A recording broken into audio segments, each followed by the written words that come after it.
Well, good evening, and thank you for being here with us tonight with the Faith That Does Justice, for our ongoing series of our fireside chats.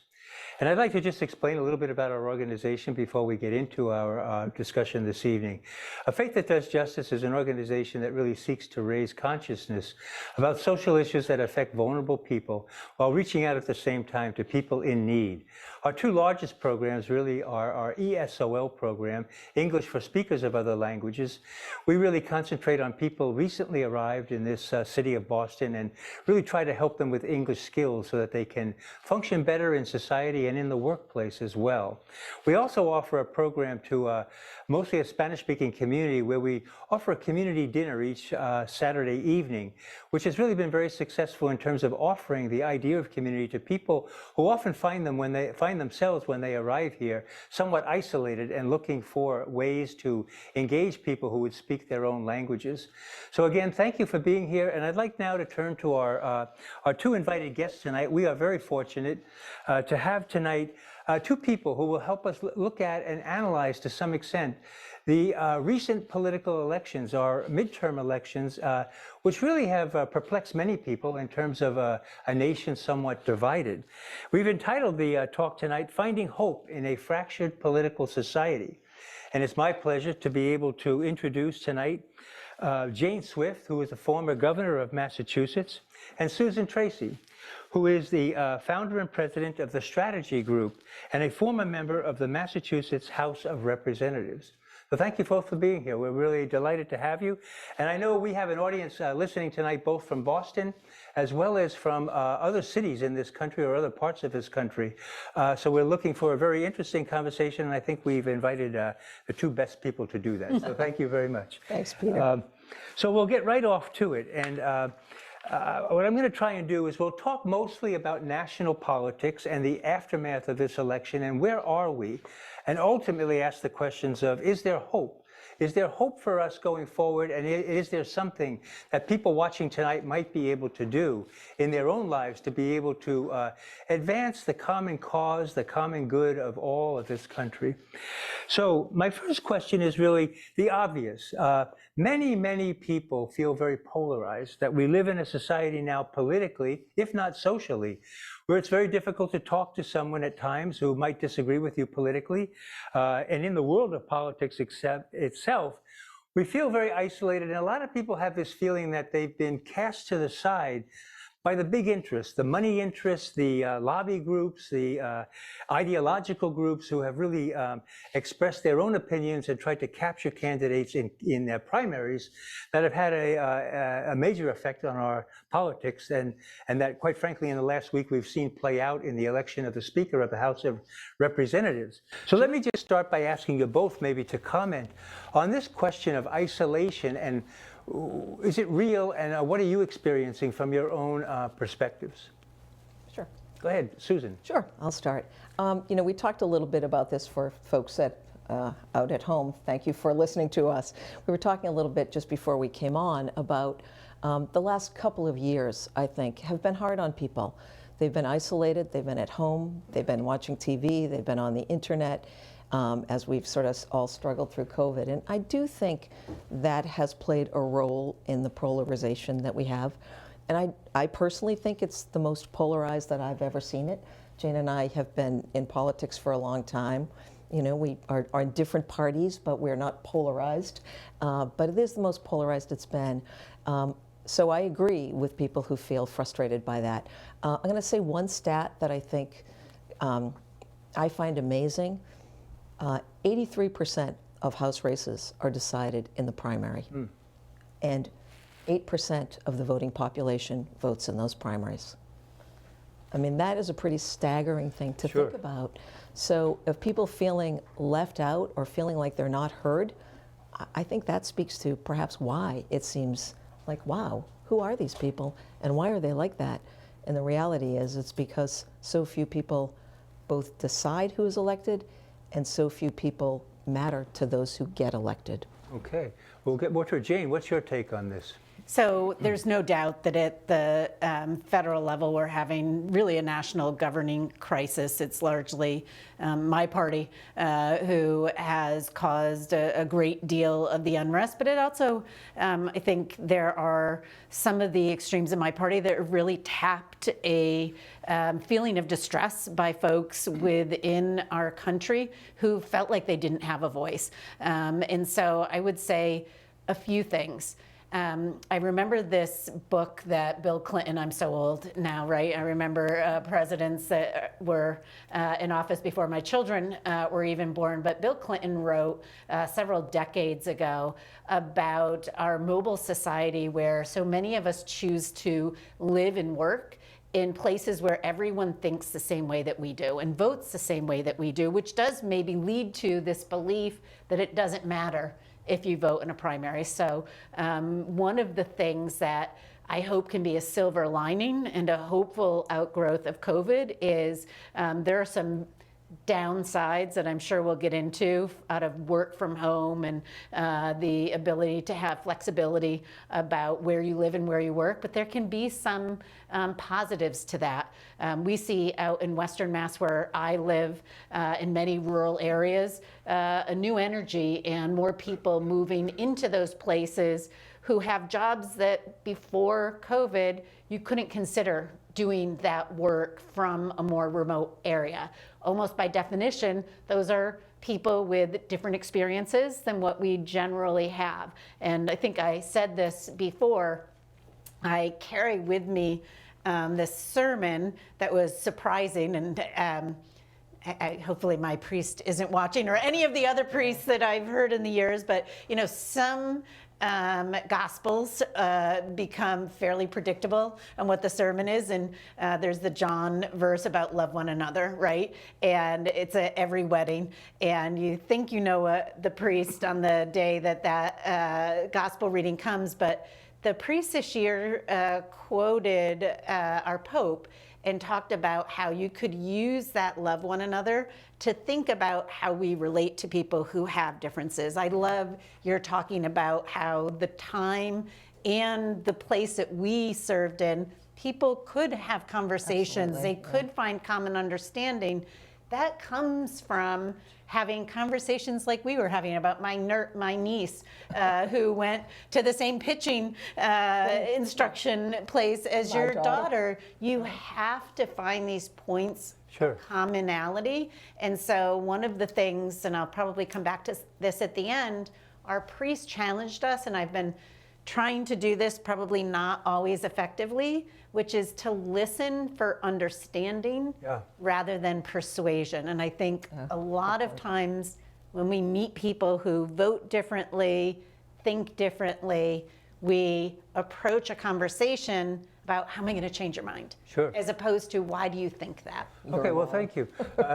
For anyone who's still guessing, they both have mentioned parties but not identified. Jane would be coming somewhat from a Republican perspective, and Susan from a Democratic perspective. So now that we've settled that issue, we can go forward. I want to ask, Susan, you mentioned this idea that, you know, many of the elections are really decided in the primaries. Absolutely. And we've seen maybe the effect of that to some degree in the past couple of weeks and in the past election, that where you have the extremes of both parties, the left and the right, who can get undue influence within a party structure and really obstruct and make demands that really come outside of the general purview of most people in this country. So I want to ask you about that. What can we do about that, or where do we stand with that? And I will ask the follow-up question in a moment. But I'll tell you, an interesting place to look at right now is Alaska. Because in 2020, Alaska had a ballot question that just squeaked by that changed how people vote. They do not vote in parties anymore. So the way you vote in Alaska is it's a nonpartisan primary, and the top 4 candidates go into the final. So everyone gets the same ballot. Everybody has the same candidates that are educating them, approaching them, and doing mailers to them. Instead of, if I'm a Democrat and Jane's a Republican, Jane's only going to get mailers from Republicans in the primary, and I'm only going to get mailers from Democrats in the primary. But Alaska changed their rules, and they now have an open primary, and the top 4 candidates go into the final. And then in the final, they revert to ranked choice voting.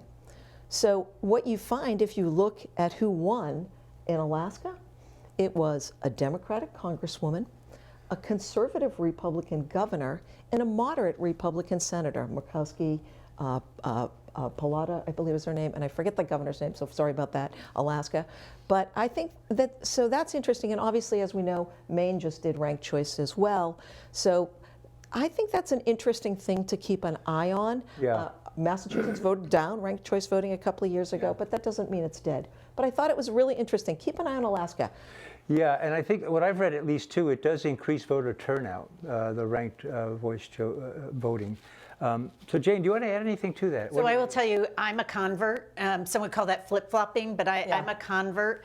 I initially thought that ranked choice voting, and I probably voted against it, I don't remember, I'm old. And the first time I'm like, gosh, that's so complicated. Is it going to depress? Yes, I think it was Cambridge that actually turned me off. But I thought maybe it would depress turnout because people wouldn't know exactly the power of their vote. But it was Alaska that I saw how it played out, and it actually turned me into a convert because it doesn't require a constitutional amendment. I don't think it would here in Massachusetts.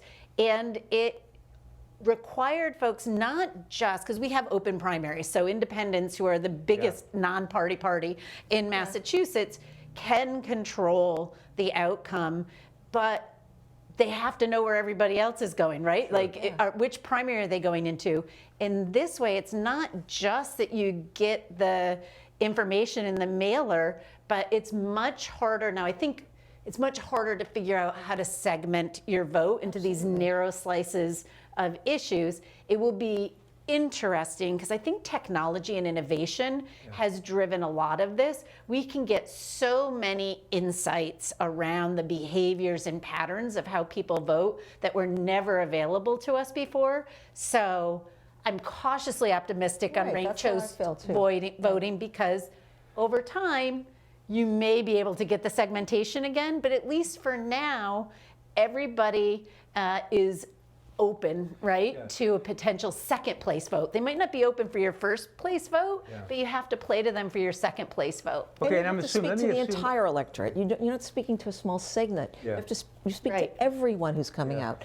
And I'm assuming your desire or your liking of this is because it will eliminate to some extent the polarizing. Well, it really it really depresses negative campaigning because everyone knows the reason people do negative campaigning is because it works.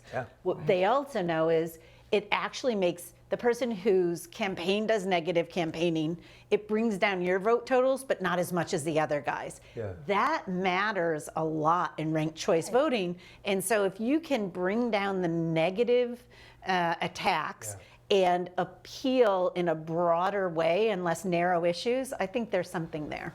Meaning that you will decrease some of the ideological extremes on both in both parties. And I will just say, there's a lot that's bothered me about my party and Congress in general over the past several years. But during the debate for Speaker, that, which I think C-SPAN should continue to control the cameras because we got to see so much of what is going on, and most people won't watch, but for those of us who would, it's fascinating. But when AOC teamed up even briefly to make a strategy with Matt Gaetz, who is a terrible person, and I hate to say that. Okay, these are two extreme. Two different parties. Plotting for chaos, not to pass something that they both believed in, not to advance a cause that was good for both of their, but to really just extend chaos. I have never been, and my daughters will tell you because I lost it in our kitchen, which is about the only place. Nothing happened. Let's point out. They didn't do I was it. like, this is the worst of the worst. And by the way, to the credit, MSNBC called her out on it. Like, what were you doing there? What were you doing there? Okay, let me ask another question then. We'll go right to the heart of the matter. You know, we had this election of a House Speaker, and we had 15 go-rounds or 15 votes before we got one. And in the process, I mean, most of the political pundits would say a lot of deals were struck that may make it very difficult to legislate. Do you agree? Or if it's true, then what's the way out of that? Are we going to be locked now for the next 2 years, or can we move forward to some sense of a common cause where people will talk to each other? By that I mean both sides of the aisle, Republican and Democrat. I'd like to say I'm hopeful that we can, but I'm really not, is the truth. And the reason I'm not is because when you watch those 15 votes, it became very clear that there was, I think anyone watching that, you're at some point you would have to say, why doesn't McCarthy cut off these extremists and see if he can find a few moderate Democrats to cut a deal with and get this over with? And then you ice them out. You don't give them any power. And that was never even an option. And that is not an option because of what we spoke to earlier. Too many of these races are decided in the primary. And if your race is decided in the primary and you can't take a vote for the other party because someone's going to come at you and you're going to be taken out in your primary.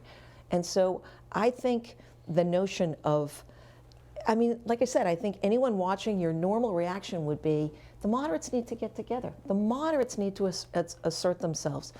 But because you have to win in your primary in order to get elected, you're beholden to the extremes of your party, and it makes it really difficult. Yeah. So Jay, let me ask you that if that's the case, we have potentially chaos, and as a Republican and your party, with at least in this case, Kevin McCarthy may be having difficulty legislating going forward. How do you work it out within the Republican Party at the national level? So I will answer that question, but one thing I will say, part of the coverage of this race is also part of the problem, because one of the challenges, and this is sort of what elevated Donald Trump. I just spoke to a class at Williams today, and they're all taking political leadership, so they care deeply, they're intelligent, and I challenged them to tell me what were the issues that Speaker McCarthy made concessions on. And they knew about the horse race type issues, right? They knew he could be, one person could ask for a vote of no confidence. There is one concession he made that I actually vehemently agree with, and it's probably the most important policy issue. And you have to read to the 27th paragraph of a New York Times article behind the paywall to get to it, which is he also agreed that any budget item that comes to the floor, any member can now offer an amendment. It doesn't have to be handled in committee. The way I understand it is a sort of layman's terms, which is exactly how we handle budgets at the state and local level. Okay.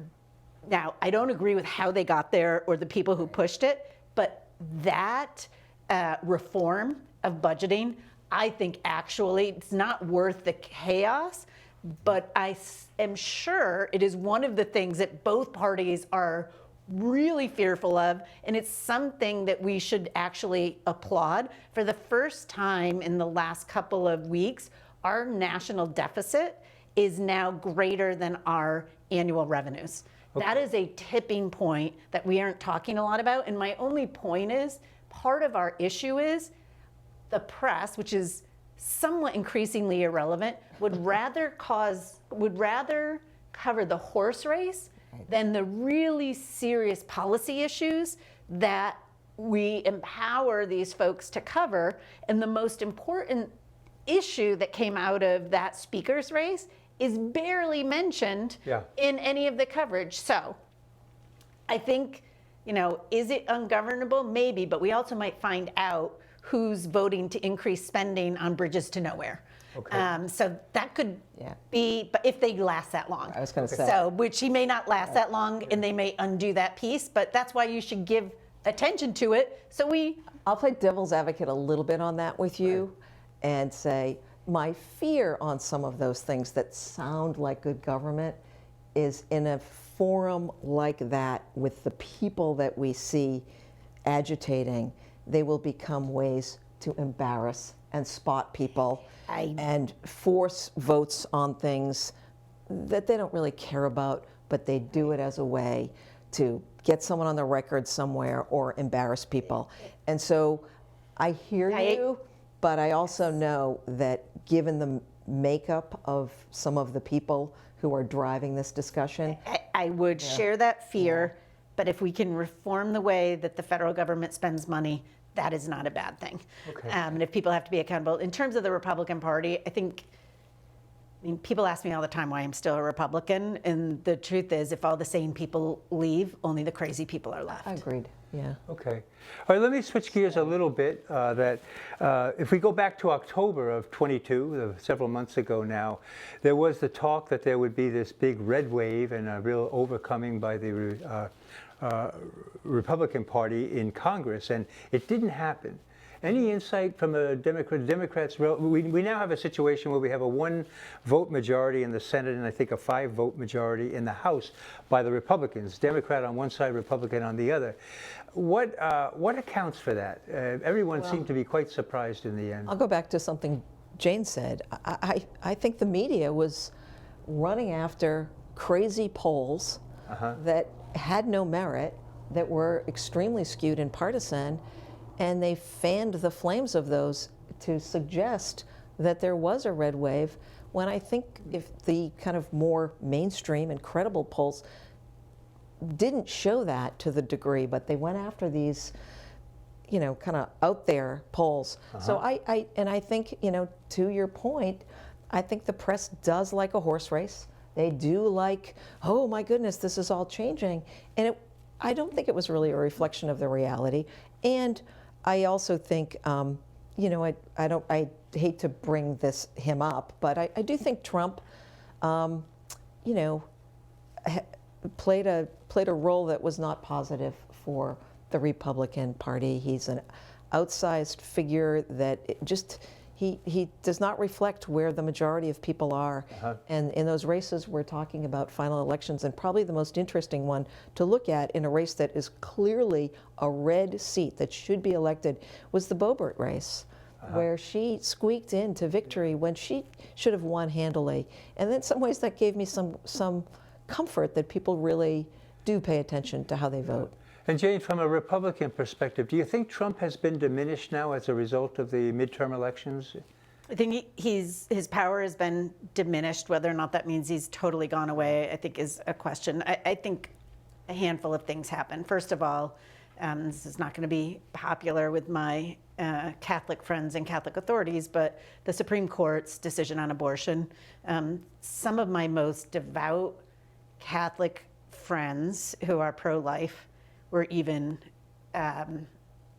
believed that was the wrong thing to do at that moment. And I'll give you one example. I hope I'm okay to do this, but I have a daughter, and actually I've written about this, and she's let me say it. So one of my twins has juvenile arthritis, and she takes a lot of medicines for that. And one of the medicines she takes is an old-fashioned cancer drug, but it's important for her health.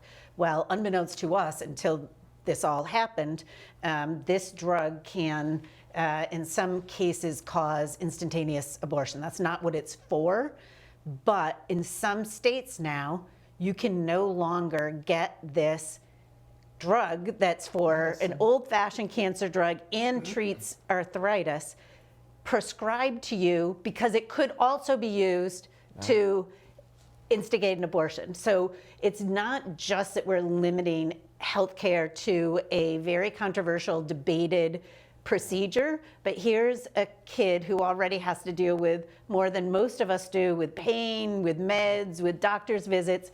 And now she's like, I'm a senior. I have to think about the states where I'm going to go live and work, because I may not be able to get the medicines that I need to treat my arthritis because of this other issue. And I think there were a lot, not just like, it's not the juvenile arthritis, right, vote, but this became a access to healthcare for young women and others that I don't think a bunch of old men in black robes and a few women in black robes fully understood. And do you think it played a significant role in the what most people might say was an unexpected outcome of the midterm election? It changed the turnout, which is what changes polls. I agree with that. I think it played a significant role. All right. Well, let me then ask, we're on the idea of primaries leading to elections. Another question I have is, and people are talking about, the idea of, mail-in voting versus in-person voting, and the redistricting or the gerrymandering that goes on. Are there any, how do you feel about it? Is that something that you think we need to really look at, gerrymandering in particular? And how do you feel about, Democrats seem to be very much in favor of mail-in voting and Republicans restricting it somewhat. Mm-hmm. How do you see that playing out in the elections going forward? So it's interesting because years ago there was a bipartisan commission of all the states about the security of voting, and it was paper ballots, which is what you do when you mail in, that were thought to be the most secure, and the questions were around machines. Right. Now, all of a sudden, some Republicans decided, no, it's not the mail-in ballots that we care about. So I believe mail-in voting is a good thing, right? We have all of these anachronistic procedures that don't fit with today's lifestyle, right? Not everybody can get on a given Tuesday, even with 7 a.m. to 7 p.m. Absolutely. It's just not realistic. Your kid could get sick, your daycare could call in, you could be called out of town Car on accident, a trip. pick There's anything. so many things that could happen, and frankly, this is another area where, whether thoughtfully or not, Trump decided to be against mail-in voting, told the whole party to go lockstep, and if you look at the outcome of the election, being against mail-in voting was a bad strategy. So you think the Republicans would have done better with mail-in voting?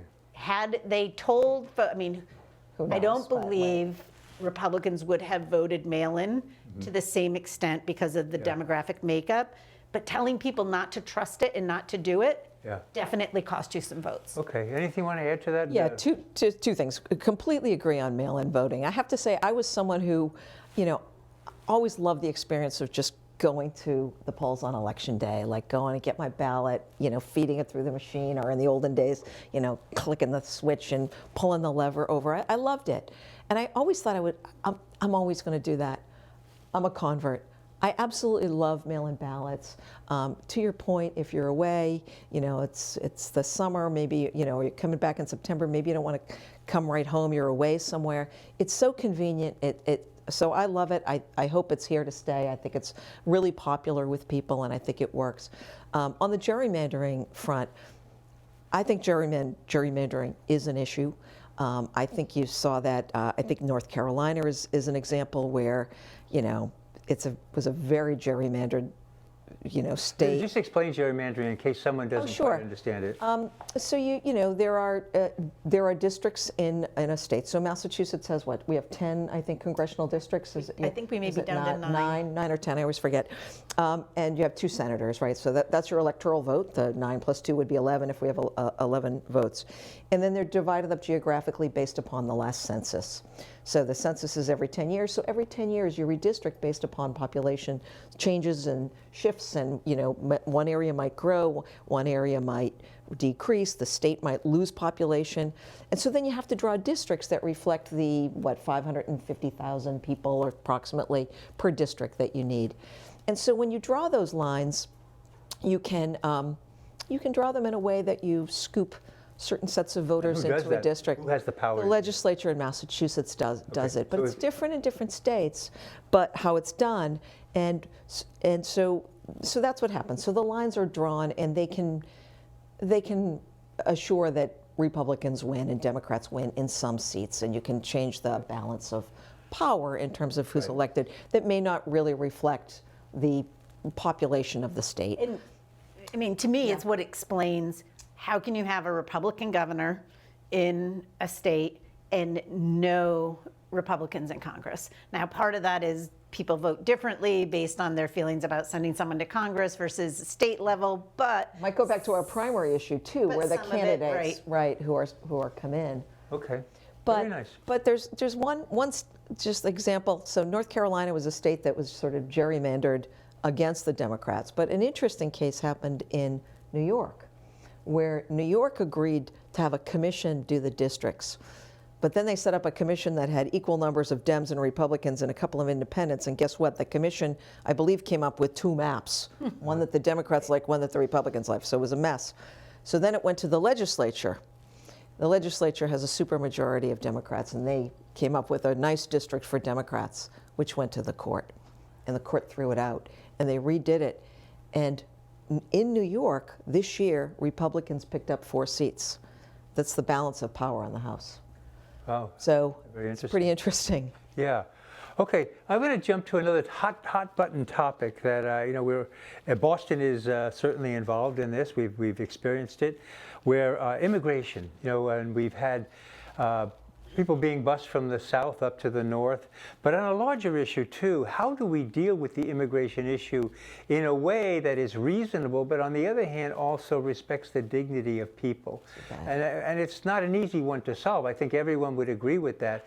But we're in an almost a situation now where it's becoming somewhat spiteful that people are being targeted, states are being targeted, and others are not happy about it. So what do you think there? Is there any solution? We had Title 42, I think recently upheld at least for a while by the Supreme Court, which allows, Title 42, if I understand correctly, was promulgated by President Trump, and it allowed him to send people who came in across the border back to Mexico.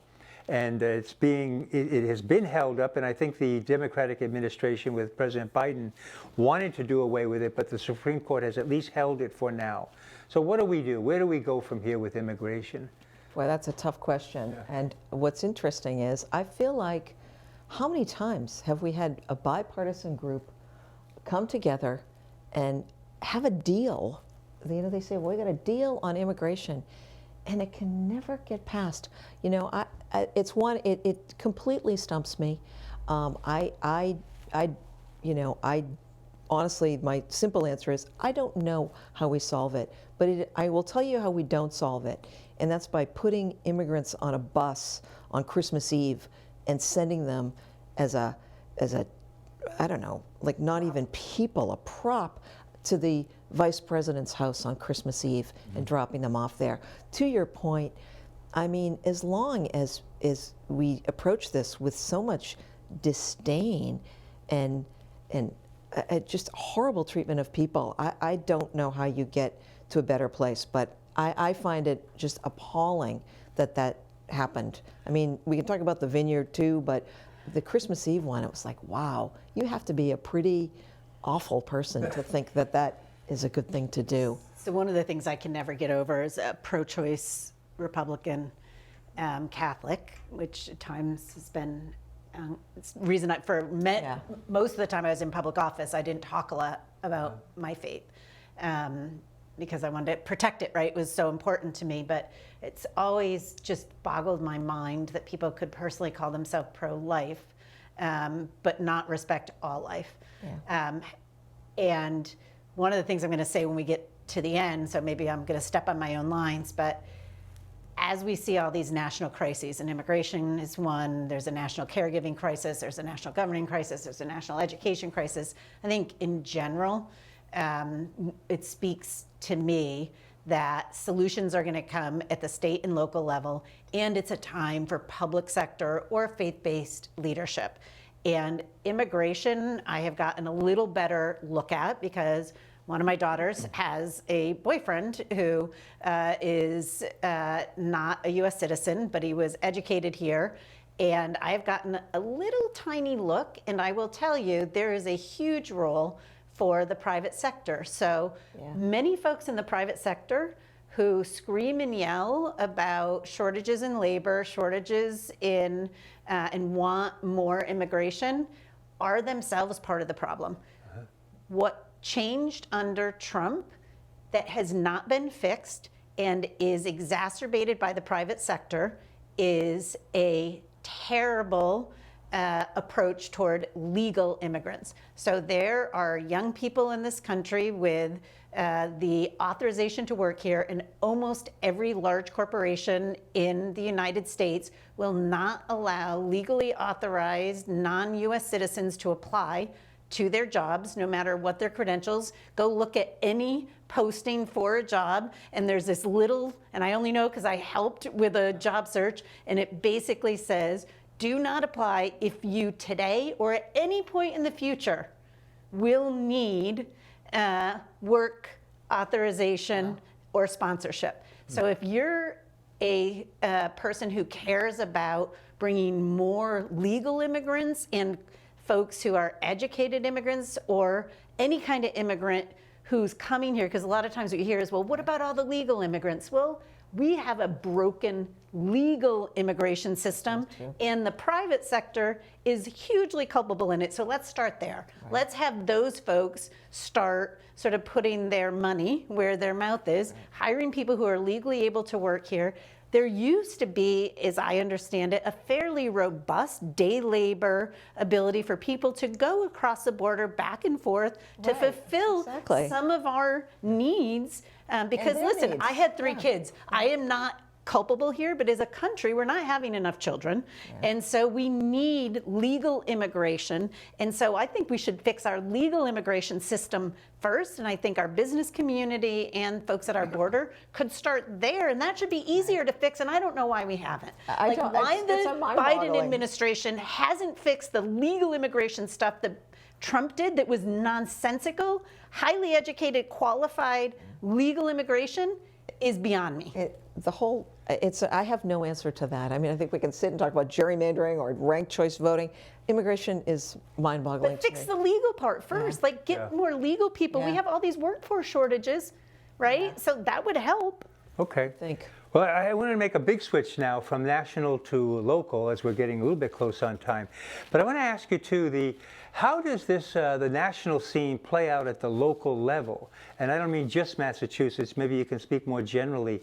There are states that would have predominantly perhaps a dominance of one party in Congress and yet have a governor who might be of a different party. So is there? Does it depend on the state, or how does that play out? Just give us a brief. Well, it seems to depend on the state, doesn't it? Because I feel like in Massachusetts, I watch what's going on nationally, and I'm so thankful that we don't live in a state that's like that. That we don't, we've had Charlie Baker for the last 8 years. He was Republican. Yeah, Republican, and people really liked Charlie Baker. He was a very well-liked governor. Jane worked with Bill Weld and Paul Cellucci, 2 really well-liked Republicans. And we'd have a Democratic legislature, and we'd be able to get things done. So I do think we're in a bubble here, and and I feel fortunate. I think our delegation in Washington is terrific. We have some incredible members there. Out your way, we've got the former Ways and Means chair now. So we've had great representation in our state. So we're in a bubble. Somewhat ironic in the sense that the national scene is somewhat blocked or in conflict, and yet at the local level we seem to function. Well, and I am fortunate, or not, I travel a ton around the country for my work, and actually we are very fortunate here, but most states function very well and function in the same way, whether they're red or blue. And I think there are a few things. First of all, almost every state has to pass a balanced budget. And so you have this situation where you can't go home, you can't do anything, you have to pass a budget. You can't just borrow, right? So you have to fight over a debt ceiling. There's no such thing. You have to get your work done. I also think, I've always said the hardest job is to govern at the local level. My husband and I were famous. We would grocery shop every night at about 9 o'clock on Saturday, every week. After we went to dinner. But when you have to face the people that you are governing every single day, I, by the way, do not agree with this planting yourself in front of their personal houses. I don't care what your party is or what your cause is. There is nothing that justifies disrupting. I think family is sacrosanct.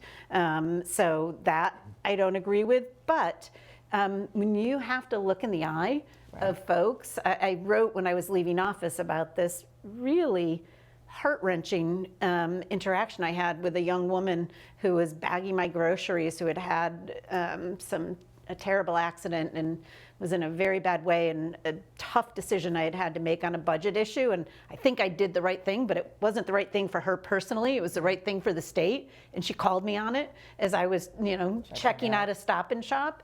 I think that changes the way you approach things. And Right. too many folks who are in Washington, the districts are so big. Yeah, they're and in many cases, they're so far away from home that I don't think you have that interaction with the people you're governing. And I do think, the whole thing, fences make good neighbors. Well, maybe they don't. Yeah, yeah, I think that's a really good point. You do, when you're local, you're with people all the time, and they're Republicans, they're Democrats, they're independents. It doesn't really matter. You sort of judge them and deal with them as human beings, not as, partisans. Sure. Okay, great. We're going to go to questions in just a moment, but I want to ask the $25,000 question first. Is that, given what we've talked about, given that we have a country that seems to be deadlocked, with a lot of animosity, not as much dialogue as we would hope. We do hope for all that. But let's ask the final question is really, where is there hope going forward, and what can the people who are watching tonight, others, what can they do to act to do something for the common good, for a common cause in this country? Any insight you want to offer? You want to go? Take it away, Jane. Bill Bulger, who is the president of the Senate, a fairly controversial figure, used to say a crisis is a terrible thing to waste. And with the national crises at the federal level and all of the crises that we find, I think solutions are best had at the local community level and at the state level, in the private sector and the faith community. There are no shortage of problems. And listen, folks, the solutions aren't coming from Washington. And so in my mind, there's hope in that, right? So we should take care of the problems within our community. It may not solve the whole immigration crisis, but if there are immigrants that are coming to your community, then you can solve how they learn, as you talked about at the beginning, teaching them to speak English, helping them to find employment. I have done education advocacy for years at a big level and worked in that sector. I decided a year ago to start focusing really granular in my community and doing an after-school program as we talked about, COVID was devastating on our children in our public schools, learning loss. So, I continue to try to work with the organizations that are going to solve the whole thing, but maybe it's a time to solve it on a small level. Let's do an after-school So your hope program. is at the local level, and if I understand you correctly, it would be to get involved, right? For people do to get something. involved locally. You can really, and, Mother Teresa, right? There we And go. that can be at a church, it can be at a civic organization like that. What do you want to add to that? Absolutely. First of all, of course there's hope. I mean, first of all, there are people watching this who really care. There's hope, right there. Like the fact that they care and they want to learn and figure out what to do is hopeful. We live in a time when, we have the greatest health as human beings that we've ever had. We are a wonderful country despite this partisanship. All of us are so lucky to live here and be part of the society that we're in and the world that we're in. So, I believe there are pendulum swings. And we are at a pendulum swing that's a little crazy right now. The pendulum's going off. But I believe it will come back. And I believe that most people are good, they care, and that, we all do our part and try to do the right things in our little way, as Jane points out locally what we can do. But yeah, I have hope because, like history tells us, we're going to get through this. We're going to be okay. Okay, and then people watching tonight, the hope, but to act locally, would you be saying the same, to find some way, whether it be civic, whether it be church organization, but somehow to get involved? Yes, and I think let's go back to something I think Jane mentioned earlier. Let's listen and not, and accept people. And that's the final thing too, that what we need is more dialogue. The idea of people speaking, both in Washington, but even locally, socially, that so many people will not even speak these days to people who disagree with them politically. And I also want to just follow up on something Susan said. I've been through my daughters and I have been through a really rough year. And our priest and a lot of the books I've read talked about how sometimes your way through these difficult times is actually conversely through gratitude, right? And realizing all the things that are good. Absolutely. And all the ways that you're blessed and you're lucky. And so I think your articulation of you find hope in not the brokenness, but in the things that you're grateful for. The glass is half full. Yeah.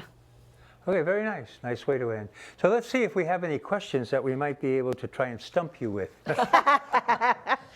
Probably a math question. Yeah. I've got my daughter who's the math whiz right on standby. Okay, we have one that really says, how can you talk to someone with whom you do not agree on the facts? Which is kind of what we were talking about, but maybe you can just... I think listen is really is the key word. Rather So- than talk, it's more listen. So I think it's more about not trying to agree on the facts, but trying to understand the motivation. And then I know where this is coming from because I don't always succeed, by the way. But where is when people believe things that you don't believe, why? Yeah. So it's more about the why than the what, and to listen to the why. And usually there's a lot of pain there. Yeah. I'll say one other thing, and it's going to be kind of contrary to everything. Everything doesn't have to be a conflict, too. Right. If someone has a different opinion than you, talk about something else. Seriously, you don't have to get in there and have We a big can battle. all agree it was a terrible Patriot season. Right, exactly. Just we Okay. find the things that you like together and stick on topics that aren't battles. It's Okay. going to be okay. Well, here's another one. Would you encourage people to run for office, or is it too dangerous for people who have families? Of course, we would encourage them to run for office, but know what you're getting into. It's not easy, but of course, do You it. both have had that experience, so... We have. So there were some fairly brutal periods for my family and for me, and I would change many things, but I would run again. The greatest blessings in my life. Why is that? Can you say why is that? Because the smartest, most dedicated people who cared about the things that I cared about, who shared my values, who are, on the day my husband died, it was staff people who were with me in the State House who were in my living room, helping me deal with something that had nothing to do with politics. Right. The best people you will meet, people who will just care, and you can make a difference. I know I've changed lives because people have told me that. What greater gift is there than that? Right, and nice. when you run for office, to that point, you meet so many people. It's so interesting. You have to go to people's doors. You have to talk to them. You laugh. I always used to say that you could meet 99 people in a day, and one of them is a jerk. And sometimes at night when you go to bed, you think about the jerk, and you have to slap yourself and say, don't let the jerk take away the 99 people. So don't let the fear of it being a bad experience negate all the good parts of it and all the things you can learn. It's fun. Yeah, and you make a difference. You and do. also, it's not dangerous. I don't want to minimize, but by and large, you might get your feelings hurt. You gotta have some thick skin. You gotta get ready. Okay, I got another one for you. How about, how can we do a better job teaching civics in our schools? Jane's probably closer to this, but I will put a shout out here. There's a great organization that a good friend of mine, actually my campaign manager when I ran for state rep many years ago, works for an organization called iCivics that was founded by Sandra Day O'Connor. And now Judge Sotomayor is very active in the organization. And they are all about teaching teachers how to teach civics and creating curriculum for school systems. And so it's a great organization, so check it out. But Jane's more And of we an actually education. now, many states, including Massachusetts, have a civics requirement, yeah. and we're teaching that. And to the can you be friends with people? There's another great organization, and I'm not going to remember the name, that's driving something that was founded by a person who's become a very good colleague and friend, Patrick Rickards, who was the press secretary for my opponent in the only race I lost. And we both care deeply about education and educational excellence and collaborate on a number of things in the subsequent 30 years. Perfect. Okay, how nice. Well, that may be, here we have one more coming in. Let me ask this one. We talked about dialogue before, and that's something that really resonates, I think, with a lot of people. We don't really seem to have it in Washington. We don't have it necessarily on the streets. There are people who will be very difficult, and if you disagree with them. I'm wondering, how do you make the first step? How do you engage people who don't agree with you? Do you listen, I think maybe is what you had said, one way to go, and whether there's anything beyond that that we can begin to find a way where, when I was in high school, maybe looking back a ways, I always heard the word, what is the country when we look at the common cause of the country? I don't really hear that anymore. Is there a common cause? And how do we rally around something like that? Any thoughts? I'm going to go back to something I've said before. I think you don't need to start with the differences. You don't need to start with, like, why don't we agree? I think that what you want to do is start by just knowing a person as a person, because I think it's a lot harder to be frustrated with or angry with or disagree with someone who you've actually come to like as a human being. And when you come to like someone as a human being, I think you innately start to understand their perspectives on things, even if they're different than yours, because you start to know where they come from in them. So I think it's better, personally, for us to just start with just trying to be nice to one another and like people as human beings. And then we can deal with the issues that we might disagree with politically, but you can get past that. But I think it's important to treat people, just to learn as people, as human beings, and treat them at that level. Okay. I agree with that. I'm also going to split the difference. So we talked about how do we teach civics better in school. I do think our higher education institutions are failing our children, and I'm paying tuition at my last 2 tuition checks. My twins are seniors. Right with you. So I'm almost done. But, and most folks in higher ed will tell you this is not true, but my personal experience at 5 different institutions, because 2 transferred, the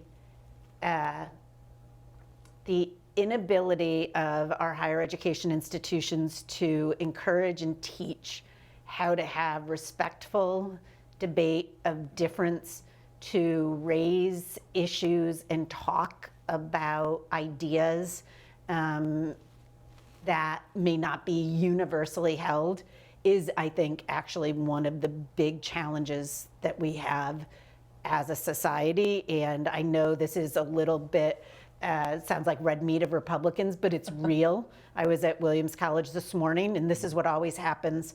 2 or 3 kids after every class will come up to you quietly and want to talk to you about, what do you think about this issue? And what happens on our college campuses is kids who think a little differently, who some of them, because they practice their faith, which is very out of vogue on college campuses,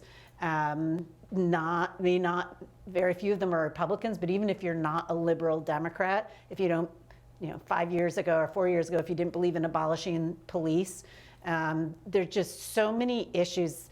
You feel like either you can't raise or even ask a question that is all out of the mainstream, even to your professors, and have that dialogue. Or if you dare to do so, God forbid you use the wrong word and misspeak, which I do think that is one area.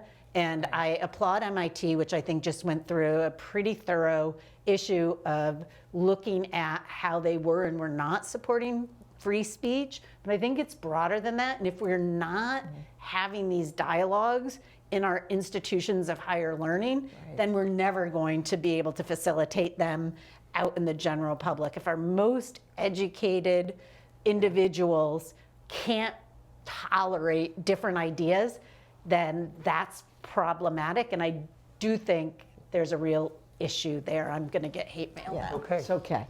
All right. Well, anyway, we're just about out of our time, and I want to, on behalf of our audience, I want to thank both of you for being with us tonight. Jane Swift, the former governor of Massachusetts, and Susan Tracy, founder and president of the Strategy Group, and a former member of the Massachusetts House of Representatives. So thank you very much. I think we all learned a lot tonight, and we appreciate your wisdom. So come back sometime, and we'll talk more. Deal. Thanks, Peter. So I want to end tonight by thanking our audience, too, for being with us. We appreciate you following with us as we try to really navigate our current times, really finding a way to live faith in action, those who believe in a faith tradition, whatever it may be. And I want to remind you tonight that this programming has been free to our audience, but we rely on donations to be able to run our programs, and we hope you'll consider walking with us and helping us as we run our programs, our ESOO program, reaching out to our recently arrived people, offering them community as we try to offer them a dinner every Saturday night. So once again, thank you very much for being here. Thank you again to our speakers, and hope to see you soon and that you'll come back and join us. So thank you and have a wonderful evening.